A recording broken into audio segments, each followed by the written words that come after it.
Hi everyone, you are in the right place if you're coming to the LGN March webinar. I'm just going to give it a minute or so for the stragglers to dial in.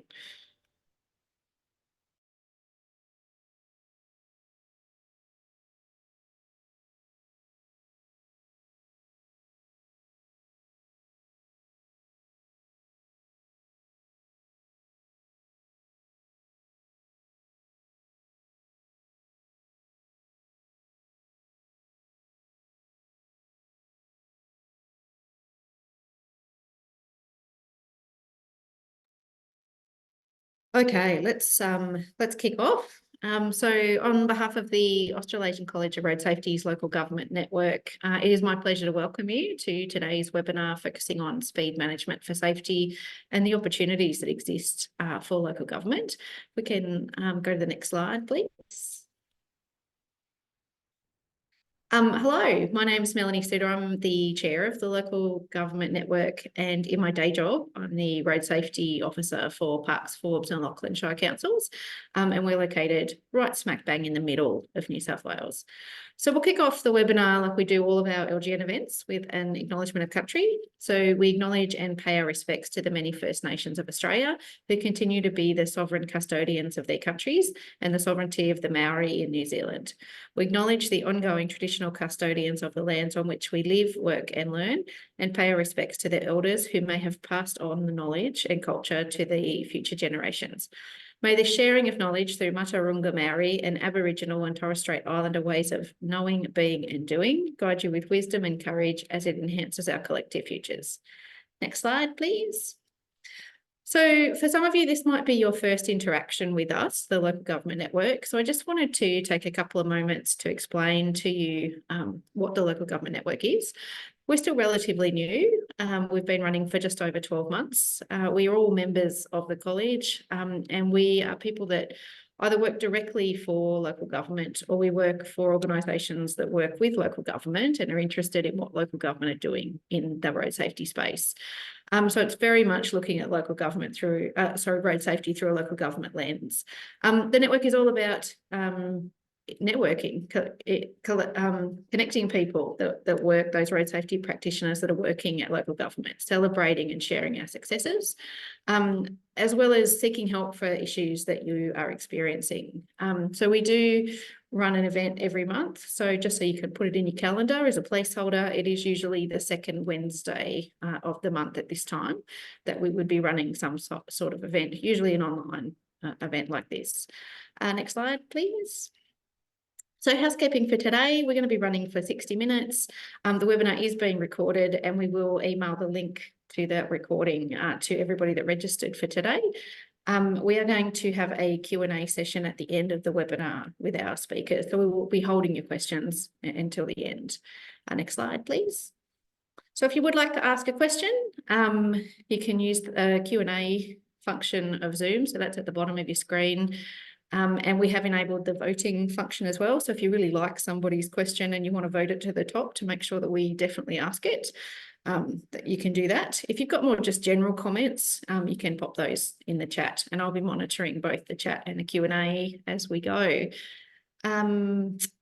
Thank you. But next slide. So we've got three presenters today that are going to talk to you from their experience in terms of speed management. So welcome to Blair, Glenn and David, who are going to give you some really thought-provoking presentations about speed management. So we'll start with Blair. Next slide, please. So let me introduce you to our first speaker, Dr. Blair Turner, who is the Director of Road Safety Advisory Services and the new Speed Advisor for Austroads. So Blair's got over 30 years experience in road safety, much of this time spent in speed research and policy development. He's developed national and international guidance on this topic. He's recently returned from a 3-year role as a road safety advisor at the World Bank in Washington, DC, and he's now a consultant based in Victoria. He regularly advises state and local governments in Australia as well as overseas on road safety. So welcome, Blair, and I'll hand the microphone over to you. Great. Thanks, Melanie, for the introduction. And let me try and take control of the presentation as well. All right. So I think I've got the control. Yep. So yeah, today I'm going to really talk about some of the international experience around speed management that's relevant to local government here in Australia and New Zealand. And it's great to see such a good turnout today, and some familiar names there in the audience. So essentially, the speed problem is not limited to Australia and New Zealand, as you'd expect. Internationally, we know it's probably the biggest contributor to deaths and serious injuries on the road. Official figures normally say about 30% of deaths, but we know from the research that we've done, it's probably more like 50 to 60% of all deaths and serious injuries have some element of speed involved, excessive speed, inappropriate speed, along with other causes as well. But no matter where you go, the same issues tend to crop up. So we don't have the budget to address this issue, is the one that often comes up first. But probably more substantial and harder to address than even that are the lack of awareness of this problem and the solutions. But really the barriers to change, the political barriers particularly, and I'll spend some time to talk about some of those. So given it is such a big problem globally, the good piece of news is there's a global response to this problem and lots of research, lots of activity. So I know it's tough in local government trying to read all these documents that come through. So today I'm going to summarize one that was published late last year from the World Health Organization. So I was an author for that one on the screen. And you're getting a sneak preview today. This time next week, in fact, just over a week's time, the World Bank releasing a new guide on speed, on safe speeds, and it's around speed limit setting, strategy development, and advocacy as well. So I'm going to draw lessons from both of these different documents, particularly around the issue of advocacy. So I'll just very quickly touch on, I'll show you a website that we developed at the World Bank that has a tool for estimating your safety impacts from speed change. I'll touch on a bit of a lost opportunity we have, and that is around linking speeds beyond road safety to other objectives. And then I'll touch on some of the major myths, or these are really the barriers we see to getting actual change around speeds. And these are kind of universals. They apply everywhere we go, including here in Australia and New Zealand. And if there's time at the end, I'll just quickly flash up some low-cost interventions that work, some that don't actually as well. So very quickly, and firstly, the website here, this is the World Bank's Global Road Safety Facility website, roadsafetyfacility.org. Lots of resources on here, and I'll show this link again later. But one of the new things we added late last year, I think it was, is this new tool based on research. Essentially, what you can do is enter in your current speed on the roads, and then you can enter in a different speed, whether it's higher or lower.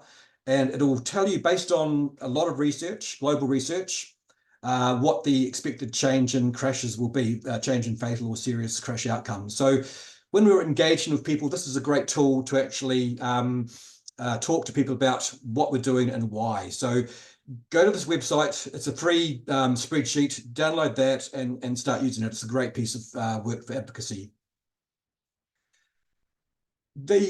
I mentioned earlier that we're missing probably something in Australia, and that is linking our road safety outcomes to other outcomes, especially around this speed topic.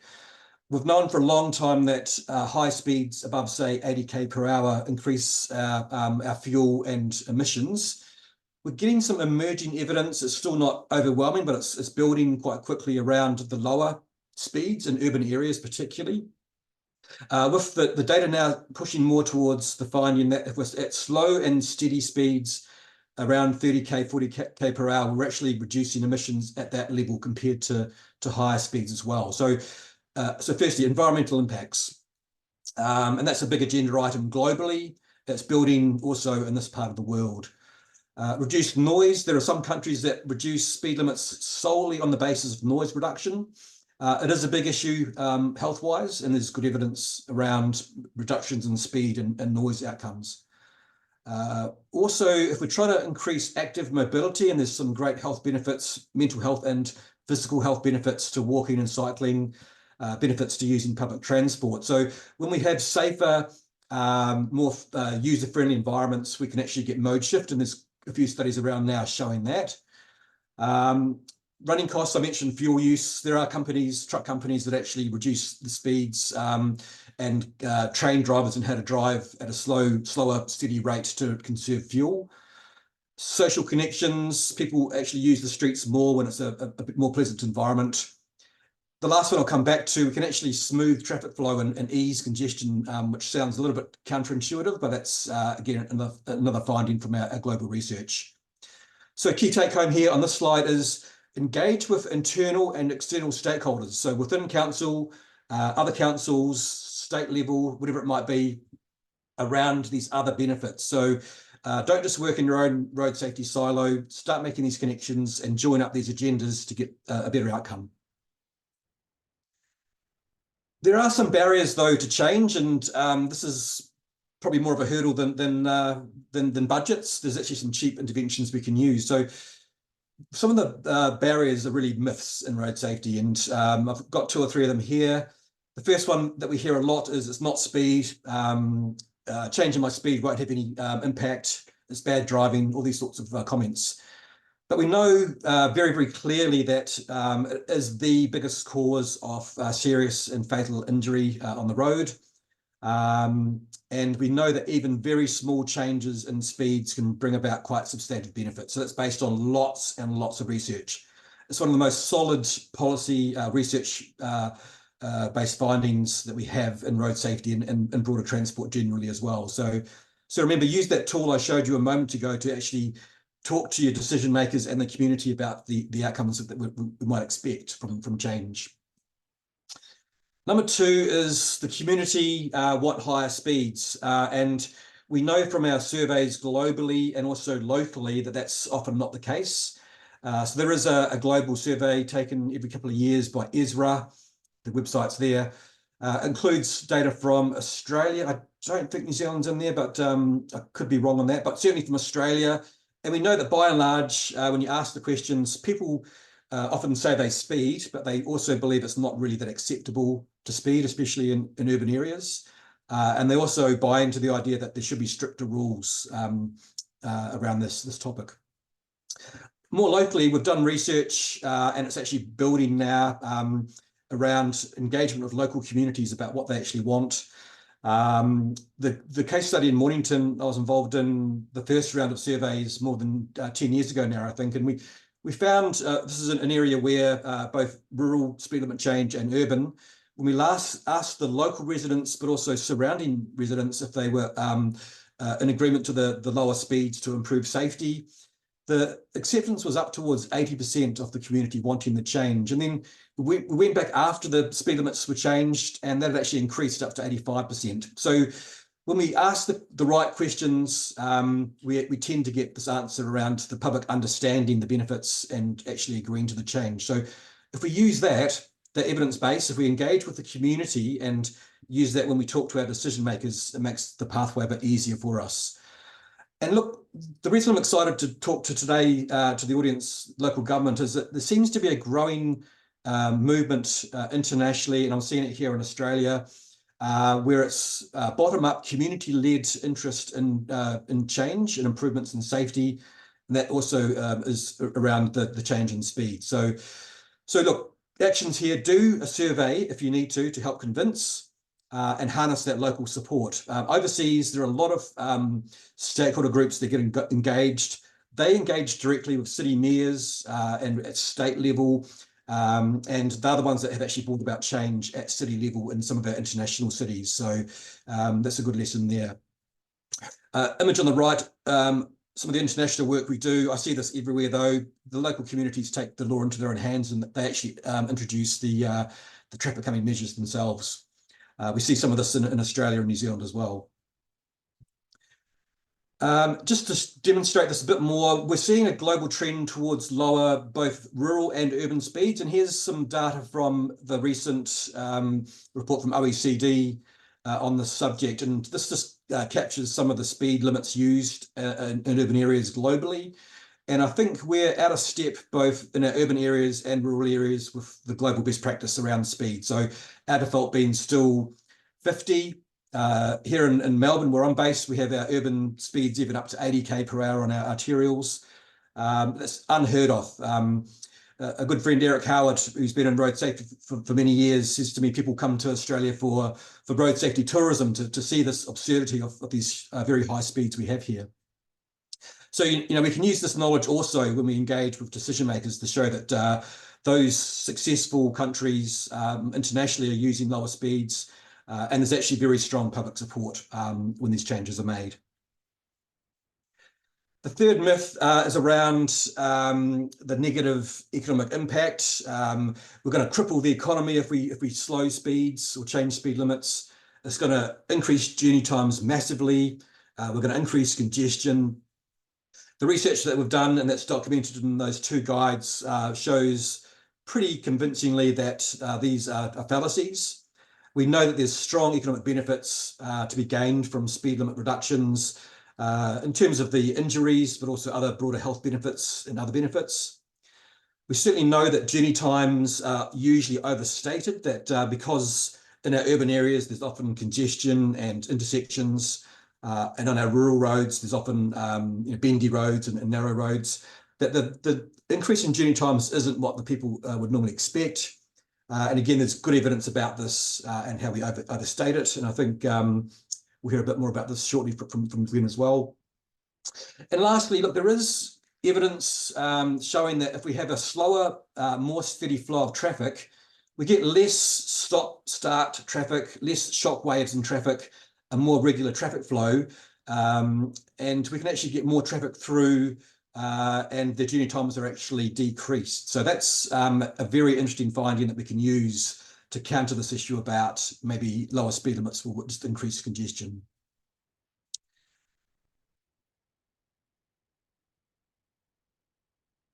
Sorry. Here's an example from France on this journey time stuff. Sorry, it's skipped two at a time. In France, they reduced the speeds on rural roads from 90 to 80, the low quality roads. And essentially, they found that there's only a 1 second per kilometre increase in the journey time on their roads, as well as the safety benefits they got and the benefits from emissions reductions. Myth number 4, my last myth, is around a bit of a fallacy that, look, let's just do some education and training here. That will solve the problem. Education and awareness raising is really important to help people understand the risks. But the finding we know from decades of work, decades of research, is that we can't expect that on its own to change behavior. Okay, so use awareness raising to tell people the problems and why we're going to make changes.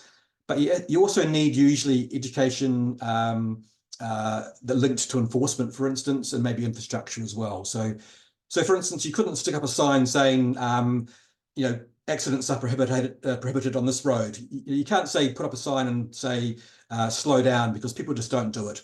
For whatever reason, for whatever individual journey they make, they'll tend to speed under certain circumstances. And again, back to our website, there's a great reference that we produced around what works and what doesn't work in road safety. So the evidence around effective and not so effective interventions. So next slide, if I can move this along.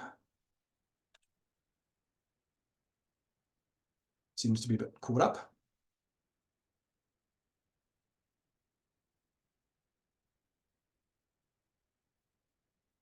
Just going to jump 4 or 5 ahead, I know, if I click.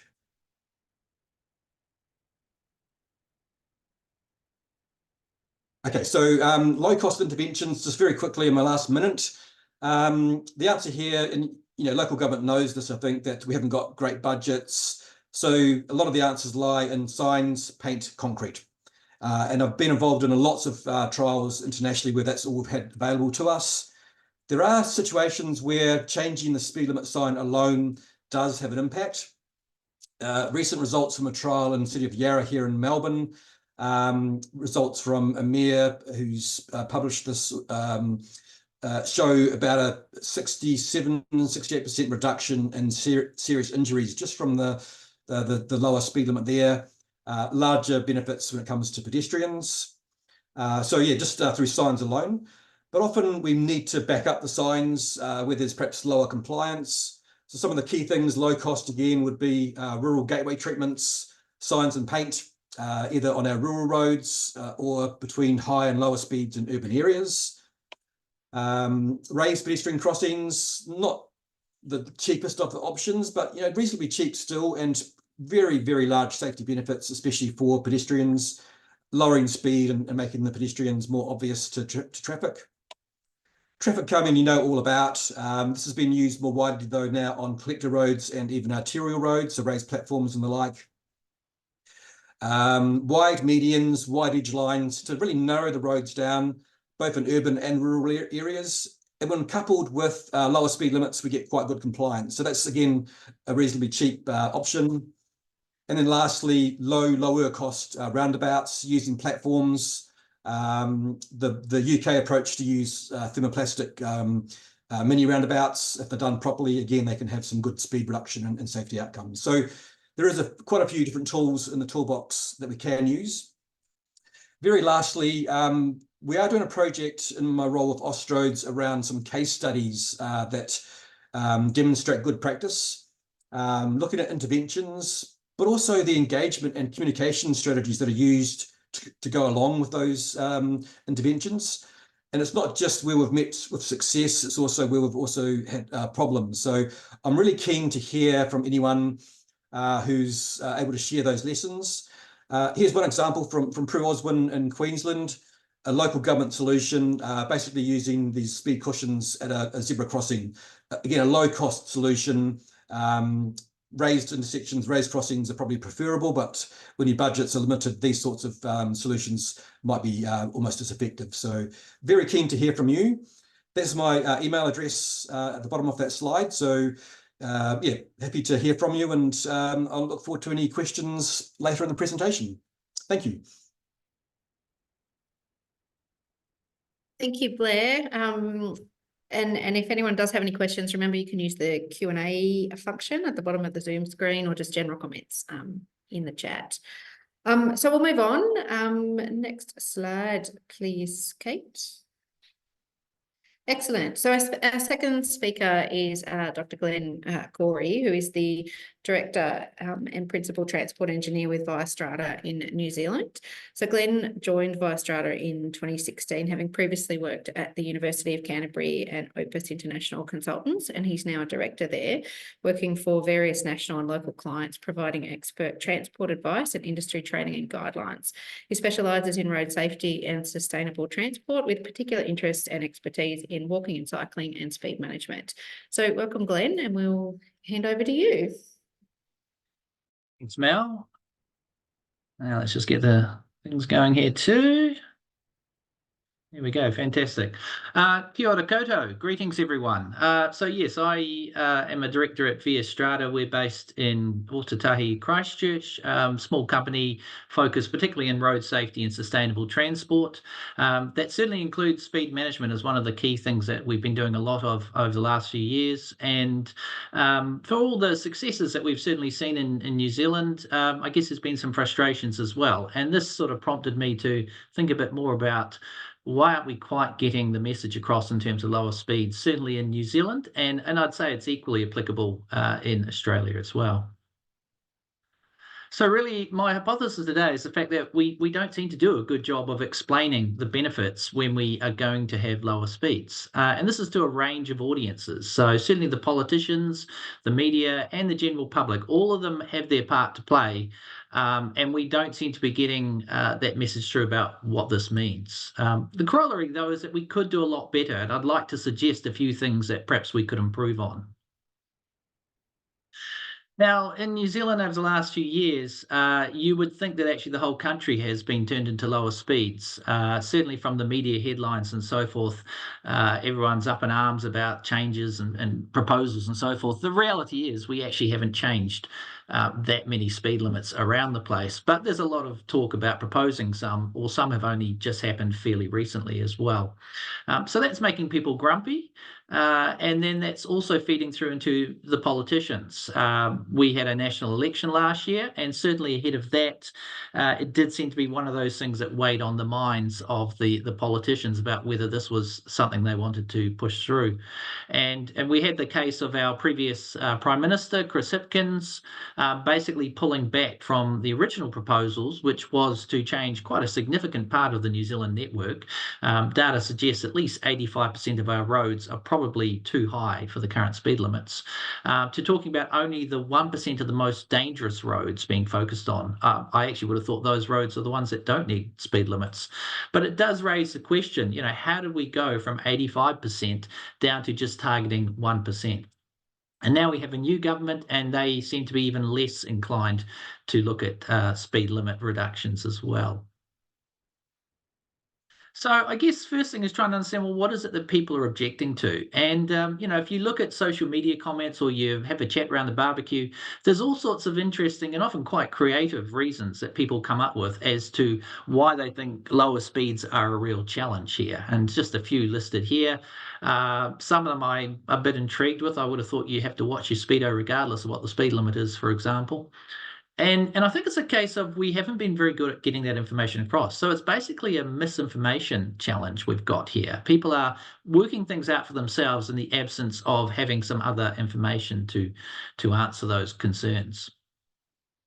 Just taking a couple of examples, and ones I hear all the time, that it's not about speed. That's not the safety problem. It's all those bad drivers. It's fix the roads.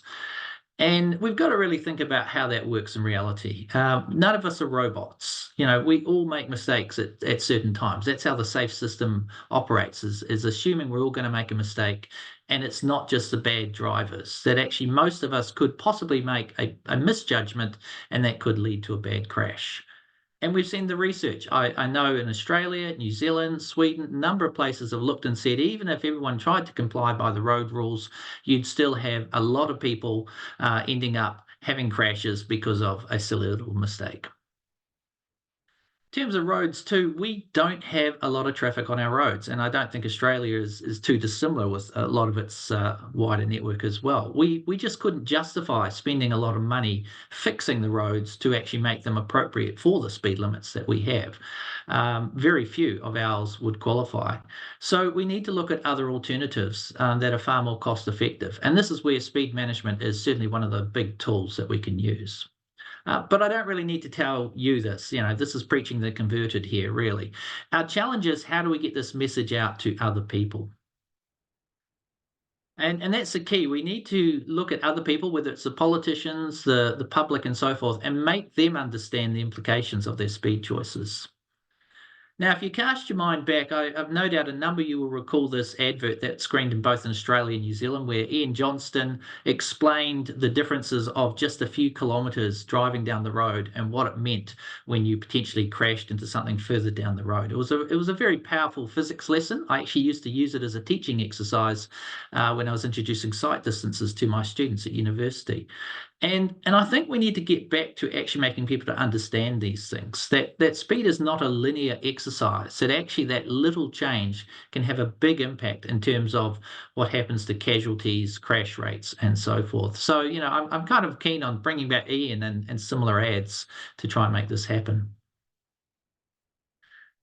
Safety is a big part of the picture, and we know overseas there's lots of evidence. Blair's already mentioned some of the stuff there, and it's interesting that often in New Zealand I think, well, nothing's worked, and yet actually when we look at the data, there have been a lot of examples where we've seen some very impressive reductions in casualties or crashes or injuries and so forth.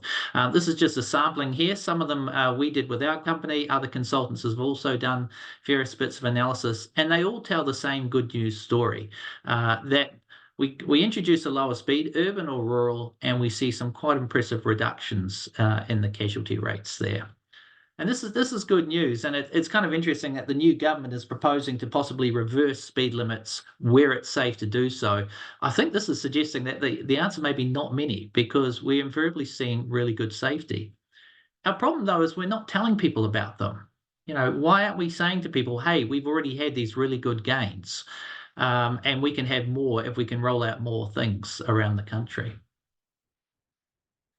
So it's good to have that evidence, but there are a few little practical problems with it. The first one is those case studies, and there are a few more, but they're still not a big sample. They're relatively small. They don't make up a large part of the network. And the problem is, therefore, they don't make a huge dent in the national statistics. And so everyone sort of looks and says, well, the road toll hasn't changed, so clearly they're not working. That's where you get this public skepticism, because they're not seeing the effects of those individual pieces there. And a lot of them don't have a lot of crashes. They therefore don't show up very well in terms of statistics, or we've only introduced them fairly recently. So it'll be a few years before we actually see those patterns going through. So that's the challenge, is that we've got to keep monitoring this and building up a much bigger picture over time. One of our biggest challenges in New Zealand, and I suspect Australia as well, is the resistance in rural roads. That's where most of our deaths occur, and yet it seems to be the area where we have the biggest challenge in actually getting lower speeds introduced. Urban people understand a bit more. There's people, there's schools, there's things like that. It's a real challenge, though, to try and make it work in rural space, and I'll come back to that.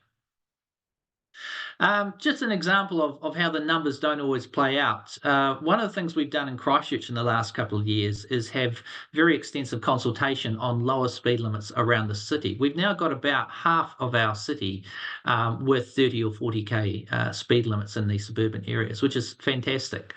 Not surprising that I supported that, and I went along to the submissions to say that. But I figured the elected members would ask the question, well, what's this going to do for safety? Are we going to see an effect? And fortunately, we had already done some other suburban areas previously, about 4 or 5 years ago. And so I was able to go back and have a look at what had happened there. Did a bit of a before and after analysis of 3 other suburbs. And for comparison, I used a nearby control area, sort of standard stats practice. That way you can work out what you'd expect to see happen and compare that with what actually happened. It also helps for the fact that obviously we had the mix-up of COVID and lockdowns, which no doubt had a big effect on traffic numbers otherwise. So just to illustrate those ones there, where's the clicker gone? There we go. So one of them was Addington West. I went and had a look at Addington East as a control site that hadn't changed at all. When we looked at the numbers, so on the left there is how many crashes or injuries we had. Oops, jumped ahead. Beforehand, and then what happened if you looked at the control site, and then you had a very big drop after that from there. Sorry, my controls are also playing funny games here. This is the one for Sumner. Again, we had a good news story here when we compared against the neighborhood just around the bay there as well. What's going on here? There we go. Same story. You had a reduction in crashes and an even bigger reduction in injuries as a result of that there. And one more, we looked at the Papanui one. We went and looked at an adjacent area next to that as well. And again, not as big a reduction in the crashes as you might have expected, but again, a bigger drop in the injuries as a result of that. So in all 3 cases, there's some good news stories here. But if you were paying attention, you would have realized that none of those numbers were actually terribly huge. In most cases, they weren't even double figures. So on their own, they don't present much statistical significance. If you're looking at things like p-values, they're not terribly great for any of the individual sites. Of course, if we put them together, we do start seeing a significant effect collectively. And this is the key. The more sites we have, the more we start getting this common picture going through. The other thing you would have noticed too is that the biggest savings were in injuries reduced, much more than the crashes. So sometimes we may still have a crash, but it's less severe as a result of the reduced speeds. And that's a really important thing to look at with your data, is being focused on what's happening to the deaths and injuries, because you're likely to get a much bigger result out of that than the actual crash statistics. So how do we tackle this going forward? There's a few different things we can do. The first one is starting with what I call the low-hanging fruit. So, for example, places where it's just obvious you should introduce a lower speed limit, and I'll show some examples in a minute. And the other way is to work with the willing. Identify the communities that are already crying out for having lower speeds because they're sick of the cars zooming past there. Work with them and see what they can do. A lot of people get worried about compliance. They say you're going to introduce these new speed limits, but people aren't going to comply with them. And I'd say, well, let's start with the posted limit changes because you will get a bit of an effect there. And then if need be, you can come back to engineering. But engineering does cost a bit and takes a bit more time. I'll touch a bit more on compliance in a minute. Another thing we've got to do is preempt some of those concerns that I raised before. We've got to, ahead of time, say, look, here's what people say, but here's what the actual answers are. I feel like Waka Kotahi probably should have done a bit more in this space there. Fortunately, I've seen local councils have been quite good at often having very targeted campaigns about their particular areas, and that helps get a bit of a local feel to things as well. The other thing I think is really important is having media highlighting the fact that not all crashes are by bad drivers. It's not the drink driving, speeding hoons, but actually a lot of people just were innocently driving down the road and just made a silly mistake and had a crash. And I think we need to highlight that that is a big part of our road safety problem. Blair's already alluded to the fact that it's not just about safety as well. And we've got to think about those other benefits, whether they're health benefits, amenity benefits, more walking and cycling, et cetera. Those things, we've also got to remind people that they're also the benefits coming through as well. I see we're on go slow again here again.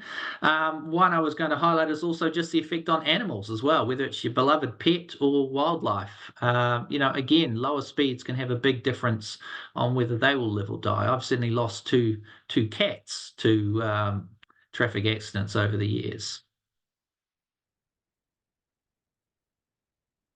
Okay, so in terms of starting with the low-hanging fruit, just think about what are your road environments that already lend themselves to having lower speeds. And it could be those commercial areas, could be areas where you've already traffic calmed. School zones are an easy win, do it for the kids. And in the rural areas, it's often thinking about what are your roads that are already unsealed, winding, narrow, and so forth. And looking, what can be 30s or 40s, 80s, even 60s as well. A lot of these don't necessarily need a lot of discussion, but people are kind of wondering why they aren't already a lower speed.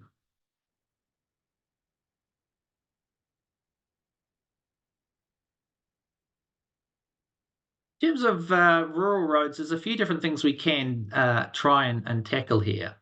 The first one is actually talking about those successes I mentioned before, saying, hey, look, we've already had some really good safety gains in our rural areas. And from that, you can propose what you're likely to see with the ones being implemented going forward as well. If need be, take baby steps. So, if people are not too sure about 80, well, maybe start with a 90. If people aren't so sure about 60, maybe start with an 80. That way they can at least see some benefits for now, and they can come back and revisit a possible lower limit later on. I think we've got to make sure people realise that the change in mean speeds is the key. It's not about complying, okay? Mean speeds is what gets us our safety wins, and I'll illustrate this in a moment.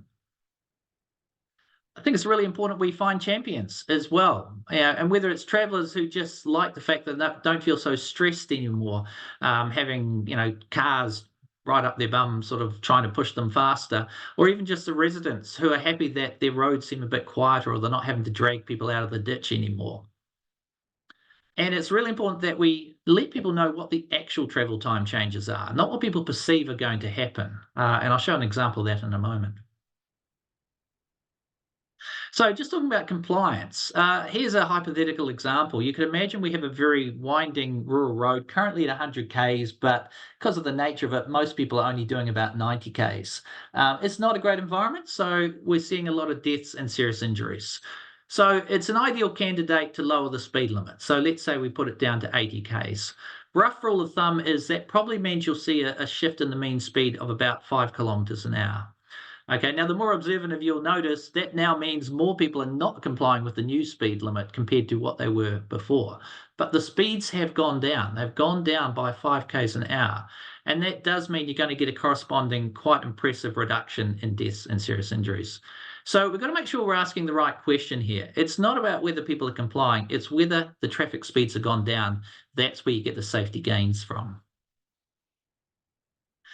An example of travel time. So here in Christchurch, we changed the speed limits of a road out to Akaroa, which is a little holiday town on the peninsula, and it went from 100 k's to variations of 60 and 80 k's on different sections there. So, you know, some of those speed limits are 40% less than they were before, and yet all we've done is gone from about a 70-minute journey to now a 75-minute journey. Okay, so this is from the actual data that they've monitored after the speed limits were introduced, and that's the difference. And they're the kind of things we need to tell people, that that's all you're going to get in terms of difference here, coupled with the inevitable savings from safety and other things.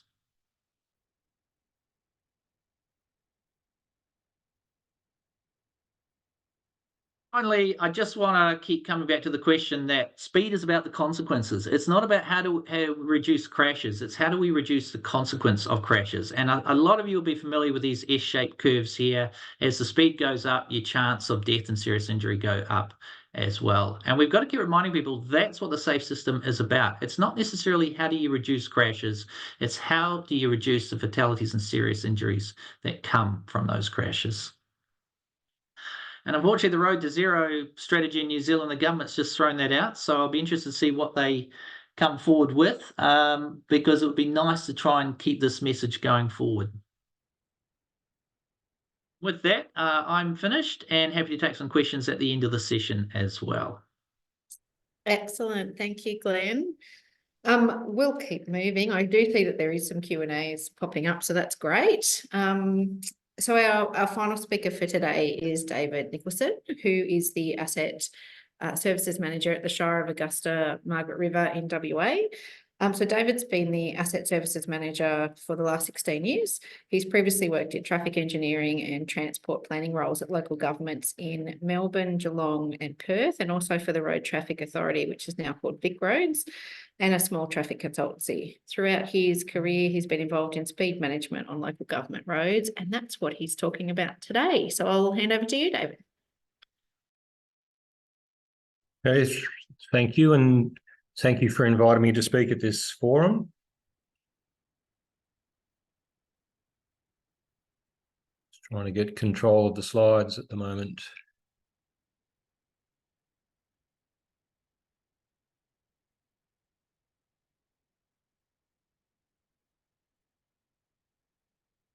Okay, I'm speaking today about a Safer Speeds trial, which has already been in the planning phase for about a year. And we're looking towards implementation later this year, and it's going to be a 3-year project. I'll start off by talking a bit about the background to the trial from my local government's perspective. Prior to COVID, there was modest population growth within our shire and very few traffic problems, particularly in urban areas. No traffic program existed or was budgeted for, and there were very few requests for lower speed limits or for intervention on traffic or safety grounds. But post-COVID, we've had rapid population growth with many people retiring to the region. Due to the regional planning policy for the area, there's rapid urbanisation happening in rural towns that were basically small centres which are now developing suburbs. And as a result of that, there's increased traffic, and we're starting to get traffic congestion, more and more complaints about vehicle speeds. And as I said in the introduction, I've worked for the Shire for 16 years, and we've had more requests for lower speed limits and intervention on local roads in the last 3 years than on the previous 13. So it's really accelerating, and we've crossed a threshold where we really need to start taking some action. Over the last few years, there's also been a new Main Roads WA speed zone policy, which is based on taking into account local areas and what their land use is and activity levels. And there's also limited police enforcement. We often request this, but often the response is that we don't have the resources, so we're pretty much on our own in that area.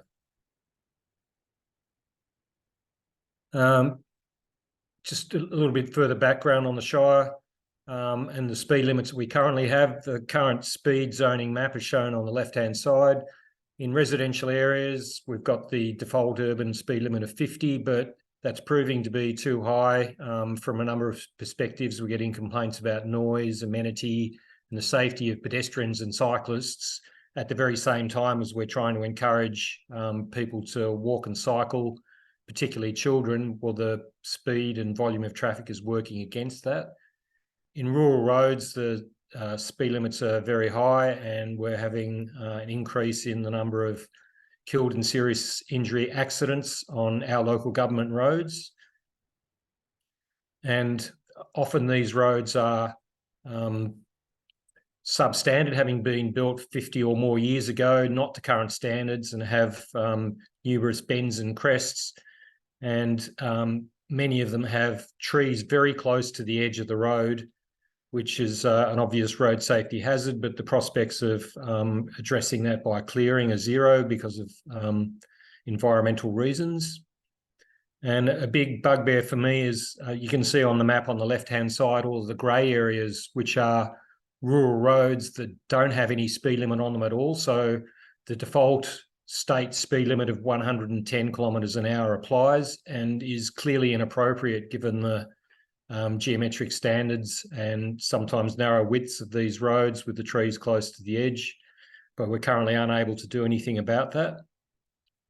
And another point of contention is rural residential areas. These are areas that are quite popular in our region. They're 1 hectare, generally lots that don't require sewer, and they don't have a density of development that enables the roads they're connected to be classified as requiring the general urban speed limit, so not a built-up area. So there's confusion about what is the speed limit on these roads because they're not signed. Some people consider it should be 50, where others believe it's 110 because they're unsigned. And then a really big problem in our area is gravel roads. The current state policy is not to allow speed zoning because conditions change quite rapidly. And we've reverted to using generic warning signs, but we get our fair share of crashes on the gravel road network, which is just under 50% of the length of our local network. Just a couple of photographs of what our roads typically look like. Many of our roads are like the one on the top left-hand corner. So 6 to 7 metre seal, no line marking, trees close to the edge. We've still got a substantial number of roads like the one on the top right, which are basically a single lane road where vehicles passing, coming in the other direction requires both drivers to travel on the shoulder. But again, trees close to the edge of the road. Some of our roads have been upgraded to the standard shown on the bottom left-hand side, so at least got a centre line. Some of them have a speed limit. And an example of a typical gravel road on the bottom right-hand side with the type of warning sign that we currently use.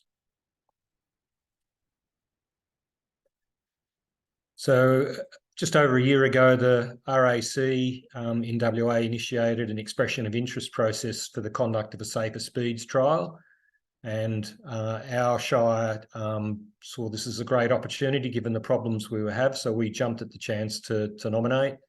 And ourselves and our neighbours to the north, the city of Busselton, which is also a rapidly growing area, nominated and were accepted. The RAC's objectives for the conduct of the trial were to reduce killed and seriously injured accidents by 50% by 2025 from the 2020 base, and the appropriate speed limits would be set by 2030 to increase survival rates when crashes occur. And the objectives specifically for the trial are to have a holistic and coordinated approach to setting speed limits, to accelerate action to reduce killed and serious injury crashes, and to inspire other local governments to do the same. Now, RAC have been particularly generous with this project, providing $1 million, so $500,000 to each local government, which is for the planning, implementation and review of the trial.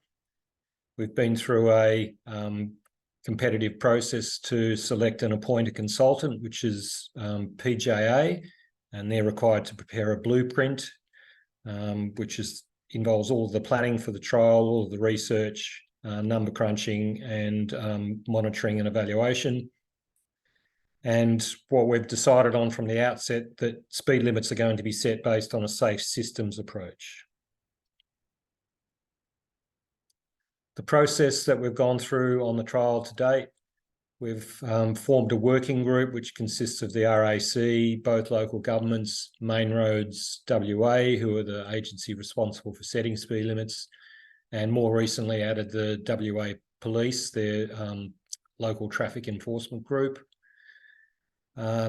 There's a fair deal of communications, marketing engagement going on. So the media teams at the two local governments and the RAC are collaborating quite frequently on how to promote and market this trial. There was a community engagement process at the outset where community members were able to access a website and then nominate roads by dropping a pin on a map and indicating that they are a problem or requesting a lower speed limit. We've also reviewed the road network within both local governments, and this has involved looking at crash statistics for the last 5 years, recent traffic volume and traffic speed data, and also land use patterns. That process identified a number of data gaps, which is some data collection has since been undertaken to fill those gaps. The consultant's also been required to undertake a review of Australian and international best practice, some of which has been referred to by the previous two speakers.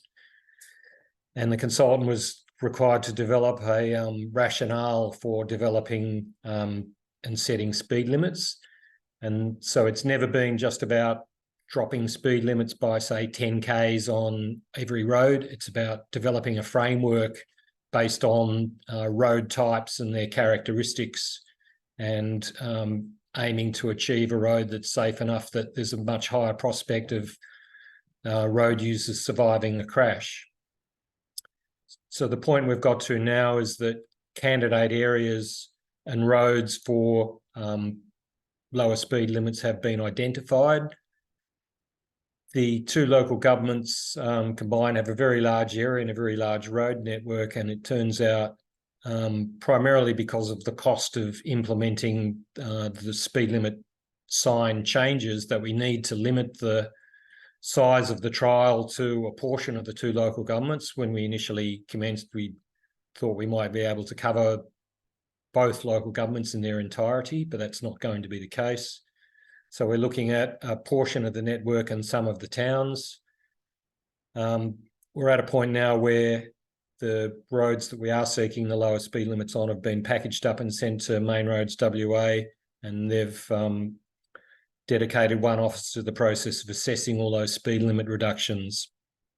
That's going to take several months, and the trial is scheduled to commence in mid-2024, currently in mid-July, and then run for 3 years. The rationale for the new speed limits. So we're currently in this paradigm where speed limits are set based on how roads are used. So frequently we're required to conduct a traffic count, work out what the 85th percentile speed is, and speed limits are set based on what a reasonable level of compliance would be. So what we're now aiming to do is flip that paradigm and set speed limits based on the maximum speed limit that's safe on a particular type of road. This is based on a harm minimisation approach. So there's lots of data available in Australia and internationally about the impacts of the forces of a collision on the occupants of a vehicle. So we know what speeds we should be aiming for. There's a couple of areas that are no-go zones for the trial.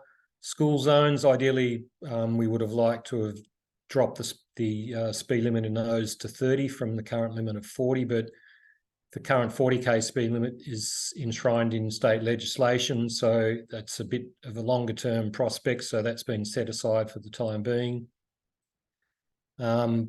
Also, we're not changing the default limit of 110, that's also set in legislation, so we're leaving that. In fact, we're not attempting to change the speeds on any of the highways within the trial area. They'll remain at their 110 speed limit. So what we're targeting on the local government roads is 40k speed limits in activity centres and suburban streets. So pretty much lowering the existing 50k speed limit to 40k's. On peri-urban roads, reducing the speeds from what they currently are, which is often 70 or 80, down to 50 or 60. And then on rural connector roads, introducing 70 or 80 or 90k speed limits, depending on safety features. So if you've got a rural road that's got trees close to the edge, no line marking, then we'd go for the lower speed limit. However, if the road had sealed shoulders and audible edge lines, then maybe then it would be suitable for a higher speed limit of, say, 90 kilometres an hour. We've had to, as I said, only undertake the trial on a portion of the network. So that's been prioritised based on feedback we got via the community engagement process with a sort of equity principle as well, looking to share the trial around to various towns and parts of the community so it's equally spread. Looking at roads with high crash rates where we've got the most to gain. Also pushing the envelope, so where we know there are problems that aren't addressed by the current speed zoning policy, then we'll endeavour to include roads that are in that category into the trial.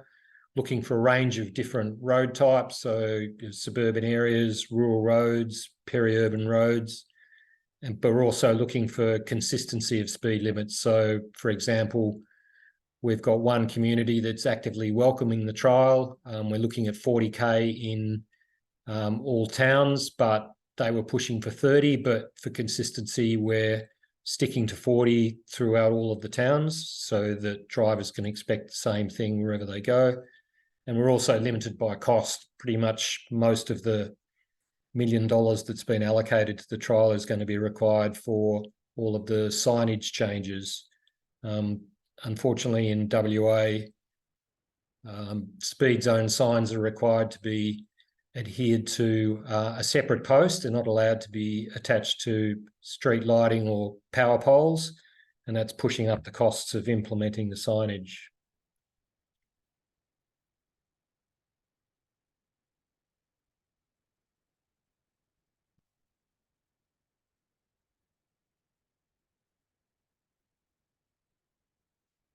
The next steps in the trial, as I said, Main Roads are currently assessing the speed limit changes, and we hope to have approval for a launch in mid-year.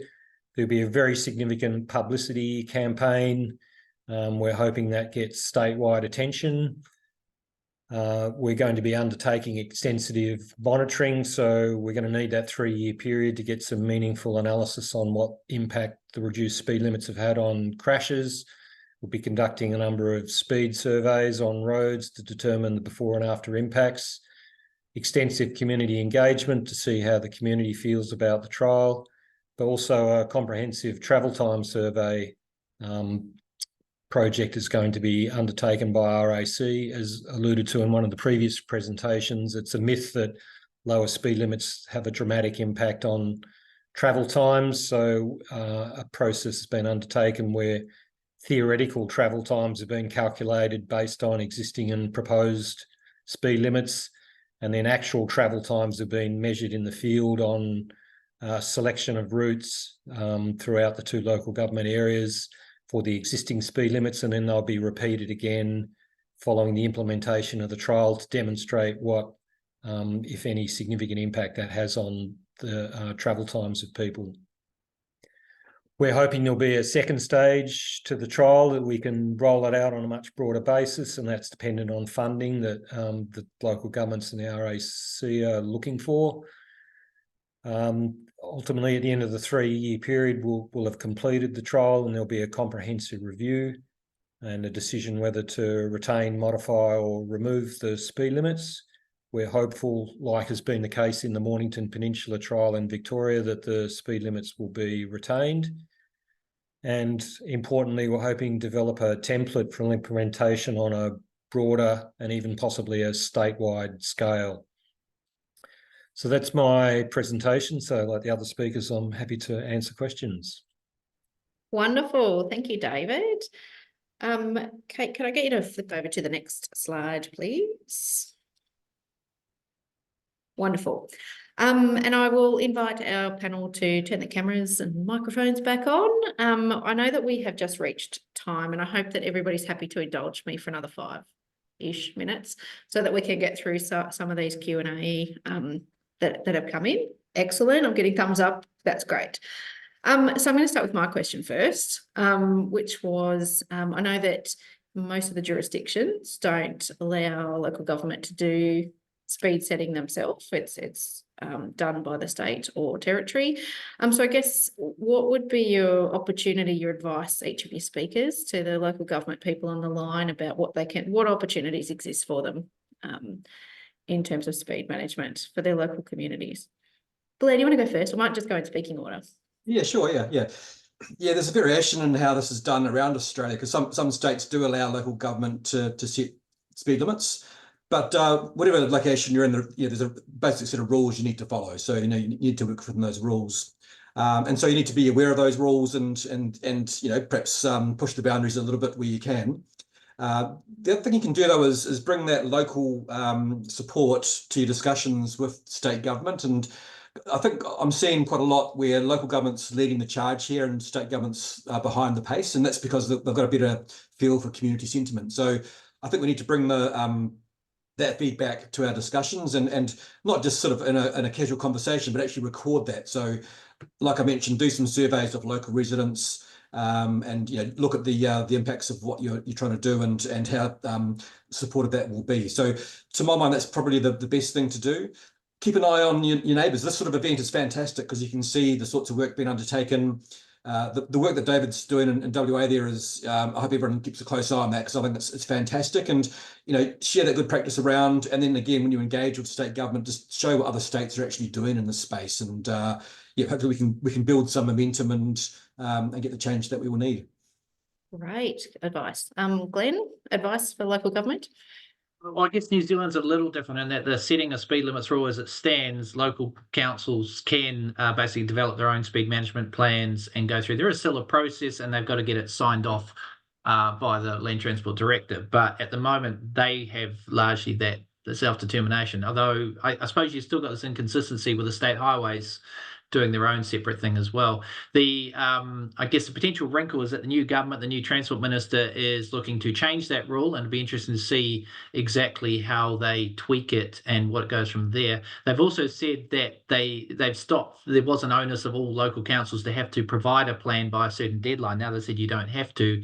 Some are still just pushing on. They're just saying, well, we don't care. We think this is important from a safety and other benefits. We're going to keep doing it. And I think that's really good. I think we've got to, those councils have got to, talk to each other, or others have got to see those champions and follow those models. Right. And David, you're at local government. What would your advice be to other local governments? Yeah, it's a really tricky area because you can see the rationale for the State Road Authority maintaining control over speed limits even on local government roads. So you've got consistency across the entire network.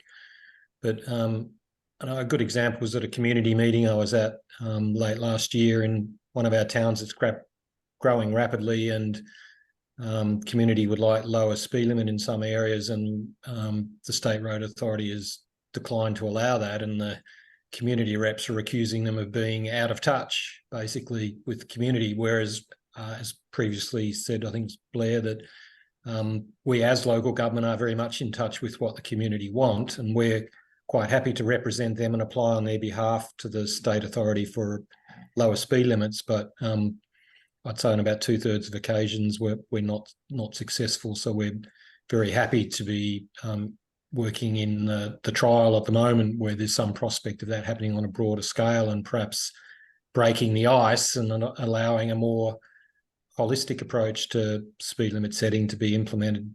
I think one of the fears that that the state authority has is that speed limits will become too low and there'll be a backlash, and that you get low levels of compliance, and they're concerned about what the negative impacts of that will be. But I think it's been demonstrated elsewhere that we should be trending the same way as other communities overseas, where lower speed limits are becoming the norm. They might be resisted initially, but eventually they'll become accepted.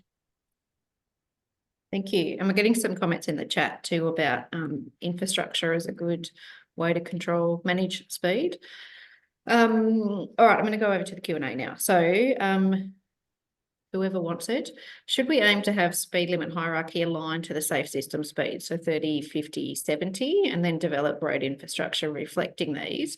Or are these lower speeds perhaps a bridge too far for the community and politicians to accept?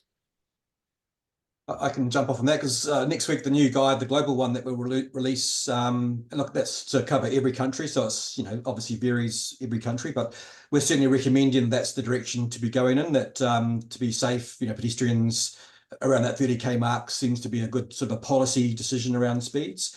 That's not going to apply everywhere though. There's locations where that's not necessary, and the 50 might apply more in urban areas. Like I said earlier, the movement to the rural ones happening anyway. This perhaps 70 to 80 for rural roads is what's looming fast in Europe, and it's a matter of time before I think we'll get there in Australia too. So look, I think that 30, 50, 70 is actually quite a good benchmark to be aiming for.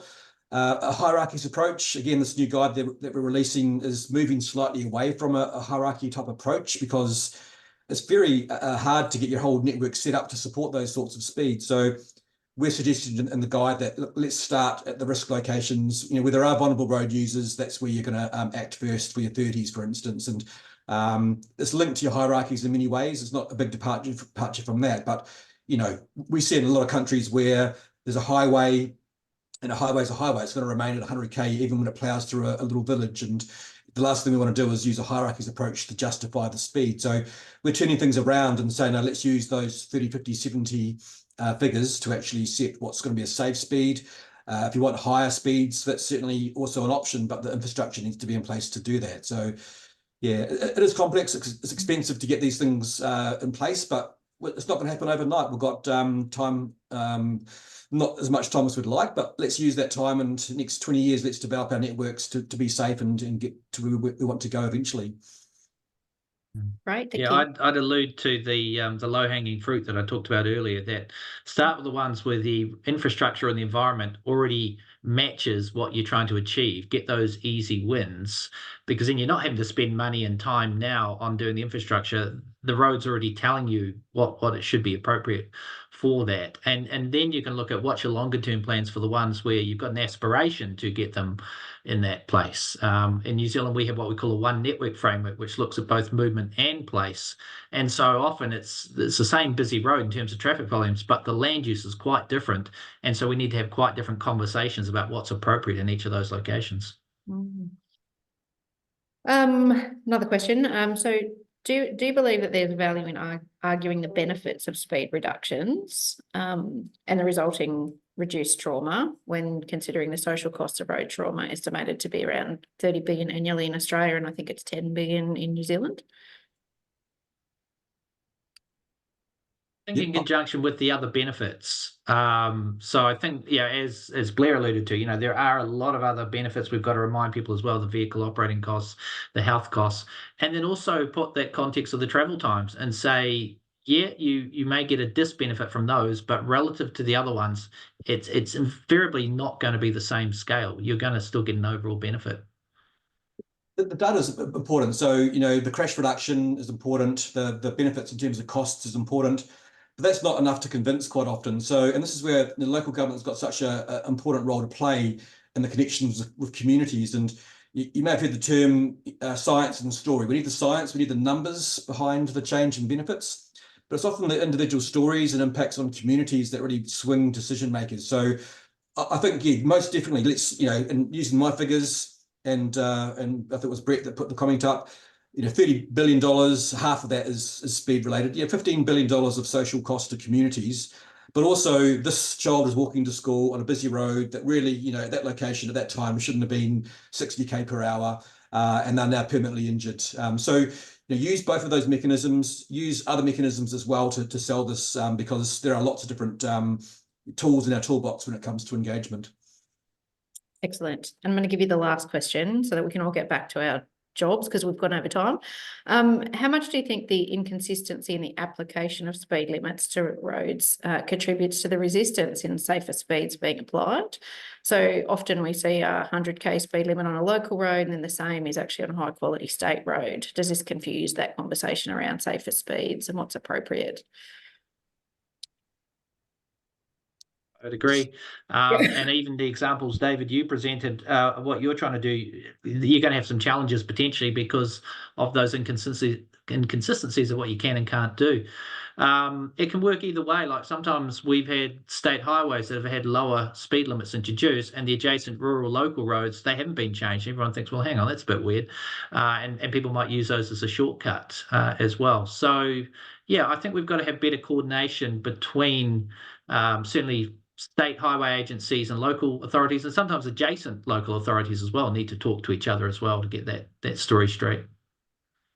Yeah, I'd agree with that. There's often inconsistency because of the staged manner in which speed reductions are being tackled. Like we've had many towns now posted 40k speeds through the town centre on what's otherwise a highway. But then the surrounding streets, which are local government roads, which also form part of the town centre, are still 50. Awesome. Yeah. Look, on that rural one, David's images before, all those roads were, 100 or more or less 100k, and it is confusing.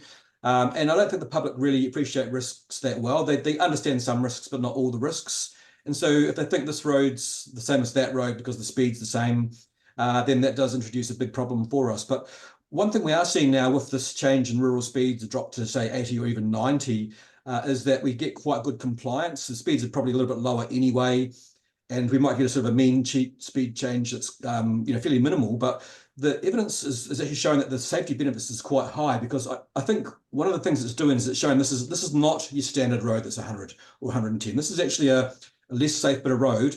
And even just a speed limit change alone can actually indicate that this is, a different bit of network and therefore be a bit safer. So compliance is actually often quite good despite no supporting infrastructure. Speed limits reduce a little bit, but the awareness is a lot higher, and so safety is improved by quite a large margin. So I think that sort of supports that statement. Awesome. All right, I'm going to draw it to a close. So thank you, Blair, Glenn, and David, for sharing your time with us this afternoon, and to everybody that interacted during the chat and the Q&A. So you will get the link for this recording of today. And then I just wanted to plug next month's event, which is the 10th of April, I think it is off the top of my head. So second Wednesday in April, 2 o'clock Australian Eastern Standard Time. We'll actually be taking a deep dive into speed management, and Blair, Glenn and David will be back to share some more of their experience with us on that. So just keep your eye out for the registration links for that event. And thank you for sticking with us for 12 minutes longer than what we promised. Have a great rest of the day. Thank you.